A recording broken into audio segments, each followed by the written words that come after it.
And at this point, I had been switching denominations throughout Christianity for at least 2 years. I was raised Baptist, but I switched back and forth between non-denominational. I had a Pentecostal moment. I switched back and forth to almost every denomination that you can have. Yes. What made you switch? I just felt like I had a lot of questions that the denomination that I grew up in couldn't answer.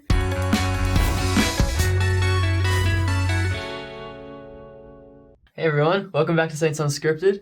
Today we're joined by a very special guest who's been a veteran on this YouTube channel, Hannah Klingon. How long have you watched this show for and been a part of this community? Since it was 3 Mormons. Wow. So, a very long time. This show was called 3 Mormons, for those who don't know. Since season 1. Since season 1. I guess that's not saying much anymore on this show. We're now in season 2. You missed the update. But yeah, Hannah is here to share your conversion story and how you became a member and all that. So let's start off with telling us a little bit about yourself and then we'll jump straight into it. So, my name is Hannah.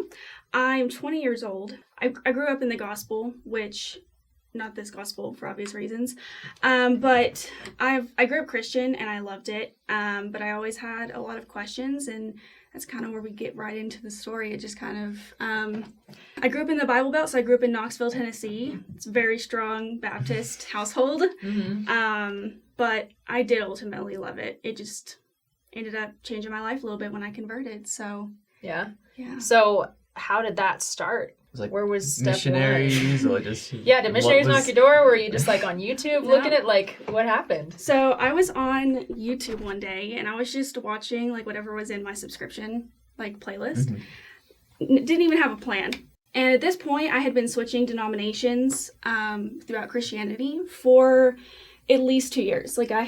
I was raised Baptist, but I switched back and forth between non-denominational. I had a Pentecostal moment. I switched back and forth to almost every denomination that you can have. Yes. What made you switch? I just felt like I had a lot of questions that the denomination that I grew up in couldn't answer. Okay. So I went to different pastors and started asking questions. And then they would give truth. That's awesome. but then they kind of never would give me an answer. The answer that I always received was, "Have you prayed about it?" And don't get me wrong, it's a great response. Praying is fantastic. We love it. But when you're trying to ask Trinitarian gospel questions, that's not necessarily the answer that you want to hear. So I was on YouTube one day and I was just watching random videos. Nothing even gospel related. Somehow the Lord was like, "We're going to put Saints Unscripted on your on your account." And I was like, okay. So it popped up. I think the first video that I ever watched was about the Trinity, because that was the question that I had the most on the Godhead. Wow, that's perfect. I mean, out of all the videos, it's dive right in. And so I clicked on it and I watched it and I was like, wow, this actually connects a lot of dots. This makes a lot of sense. And then I kind of got hooked just from the one video. So I scrolled all the way down to the very first video and I watched all of them in consecutive order. That's awesome. I found out through the gospel because of you guys. So, wow. I know. It's definitely a story every time someone asks me that. They're like, "How'd you find out about the gospel?" And I'm like, "YouTube." They're like, "Well, at least it wasn't anti-Mormon videos." And I'm like, "That's fair." Yeah. I know, because our videos kind of do get categorized. Sometimes YouTube doesn't really know the difference between anti and what's not. So I'd say that's a miracle. Yeah. The question that I have is, did you pray about the Trinitarianism? Yes. And which led to finding the YouTube videos. Yes, I did. In turn. I prayed a whole lot, constantly. I had friends that would pray with me even though they weren't seeking a different gospel than I was. They would still pray with me because they knew how much I was struggling. That's good. And that's so cool. We got here to this moment, which is a miracle in of itself. So you were watching the videos, and so what kind of step did you take after that? Where you're like, okay, what do I do now? I've seen all of these videos about this religion. Yeah. Where do I go? So when I started out watching, it was still Kwaku and Mimi and David. And so I messaged Mimi and like started asking her questions. She's so sweet, by the way. She I love is. her. Love me. She's so she sweet. gave me like full blown responses. She like called me and like talked to me about it, which was so awesome. She's fantastic. So I started talking to the hosts like through Instagram. So at this point, I was 16 years old. I was still a minor.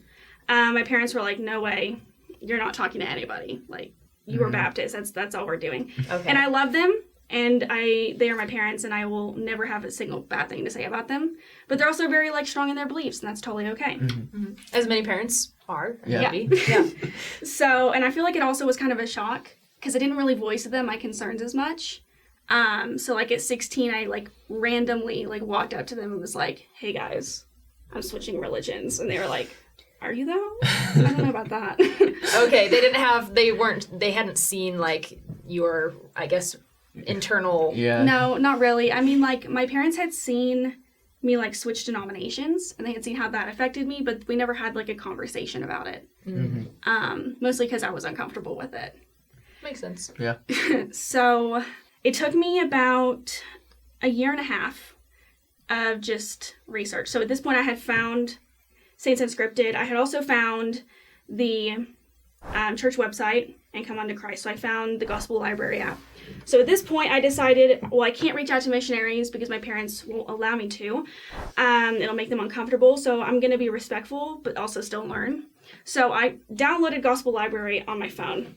That was very intense for me. It's a lot of information to be I know, thrown at that's me. probably a fire hose. Yeah. So I downloaded the Gospel Library app, and I couldn't get my hands on a physical copy of the Book of Mormon. So I used Gospel Library to read through the whole thing before I had even reached out to missionaries. Wow. Because I'm one of those people, I like to be incredibly informed of whatever I'm researching before I'm going to like start bringing other people into it. Especially when it comes to religion. Wise. Yeah. So I did a lot of research. So I had a year and a half of just like alone time with myself to like pray about it. At this time, I was still going to my Baptist home church, because I felt more comfortable going to church even if it didn't have the full truth versus not going at all. So that was a decision that I made. And then right before my 18th birthday, I think this was like the summer of my 17th, I went on to the Come On to Christ website, and I referred myself to the missionaries. That was a wild ride. I had to work up a lot of courage to get myself to that point because I wasn't even 18 yet.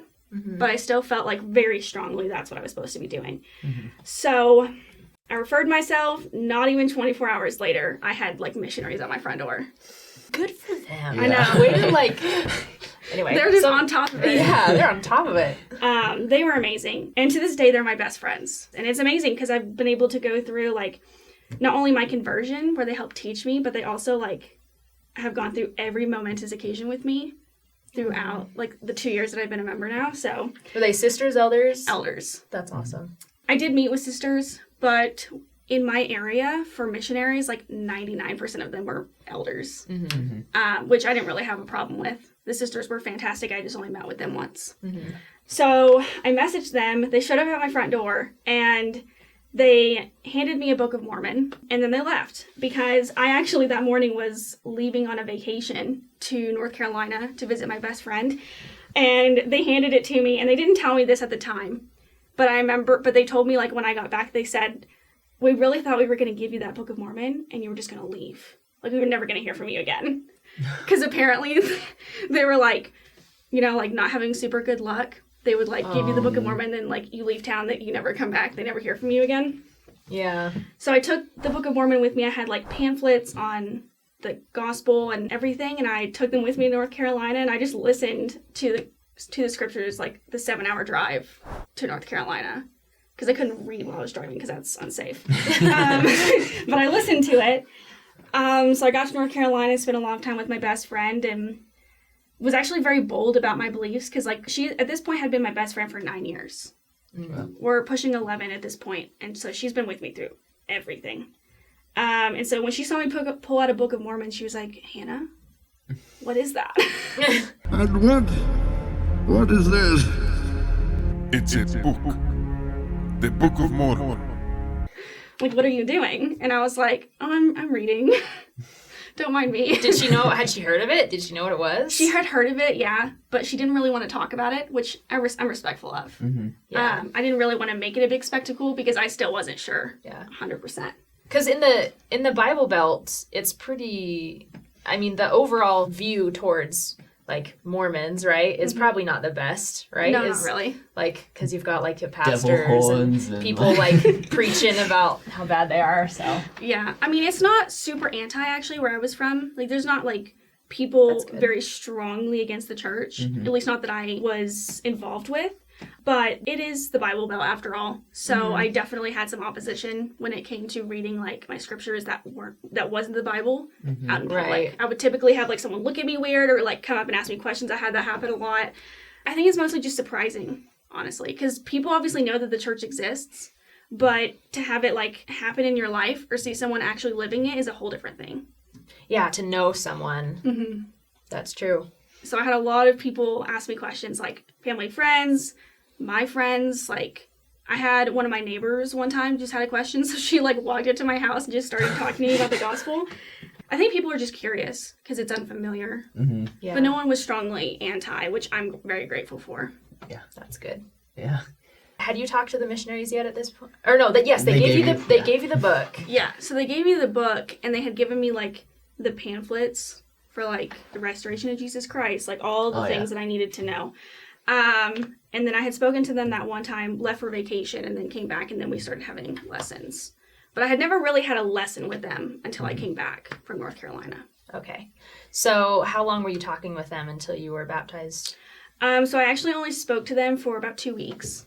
I had 2 lessons, and then I was baptized. Well, yeah, you're like the most prepared Yeah. person ever. You had like a year and a half under your belt already. They were like, "This is amazing. Who is this girl? She's so cool." But Yeah, they still tell me to this day that I surprised them a lot because of the questions that I had, because they weren't just, like, surface level questions that most people would ask, I assume, on, like, their first lesson. Like, one of my first questions right out the gate was, what happens when a prophet dies?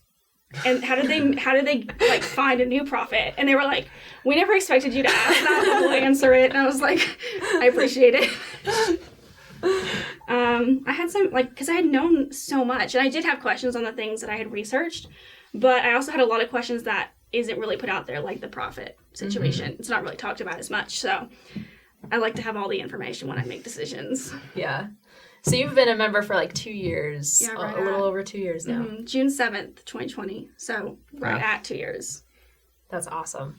So, you're baptized. It took you 2 weeks in the missionaries' eyes. It's 2020. What made you decide to go to Utah, go to BYU, just move from out of the Bible Belt? That was so not a planned decision. Like, it was such a spontaneous decision that I was so not prepared for. So at this point, I had been baptized, but I was planning to move to the University of Alabama to go to college, majoring in nursing. And I just prayed about it for a really long time, and I ultimately felt like it was not where I was supposed to be. I had already, like, moved my records to that ward because I was about to move, like, 3 days before I decided to not go. I had started talking with people in the ward that was in Alabama, and I just woke up one day and I was like, this is not where I'm supposed to be going.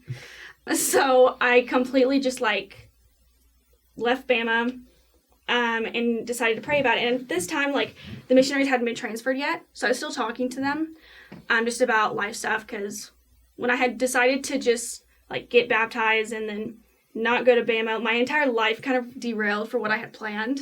So I was immensely stressed. So I was talking to them about, like, what I should do, and one of them made a joke, like, oh, you should go to BYU because that's where we're going to be, like, when we get back from our missions. And I was like, haha, very funny. There's no way that's happening. And then little did I know, like, 2 months later, I was packing to move to Utah. Really? Yeah. I just, like, I don't know. Something about it just felt right. I have a lot of friends here.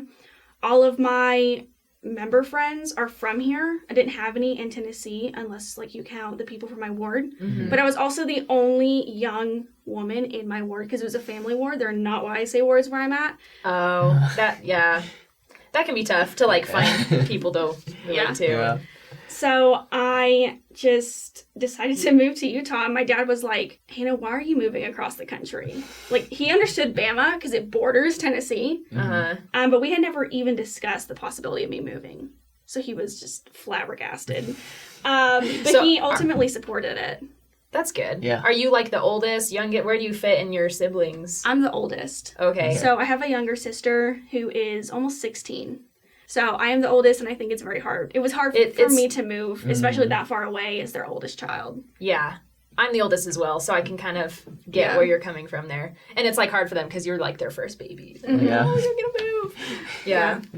So you talked about your journey of getting to know the gospel. You had questions and you researched and you were going around talking to different church leaders and exploring it. It feels very similar to Joseph Smith's story, right? You were like this young person who's just trying to find the truth. And you were seeking answers and probably since then, like you said, you like to know the truth. You like to know what's out there. Like, what advice do you have, I guess, for people who maybe have questions or I don't know, how do you go about working with questions within the gospel? I guess I don't know if I asked that right. I'm trying to I think that was good. ask it, but does Yeah. Okay. So I remember when I first learned about Joseph Smith, I actually felt very connected to that because of the fact that it did come up so similarly. And I think that's honestly what helped me a lot feel more comfortable with asking questions, because as much as I like to have the answers, I get very intimidated to actually ask sometimes. And so, mostly because I feel like a lot of people are scared to know what the answer will be, especially when it's like a life-altering decision. Right. Yeah. And so I read the story of Joseph Smith, and I just felt so inspired to take charge of my own life and to know that I wasn't the only person going through this. Because it's easy to say that when you go through a trial that other people are going through things just like you are. It's easy for your friends, your family to say, I understand how you feel. But it's a little bit different when it comes to a gospel-related topic because no one really knows except Jesus Christ and Heavenly Father.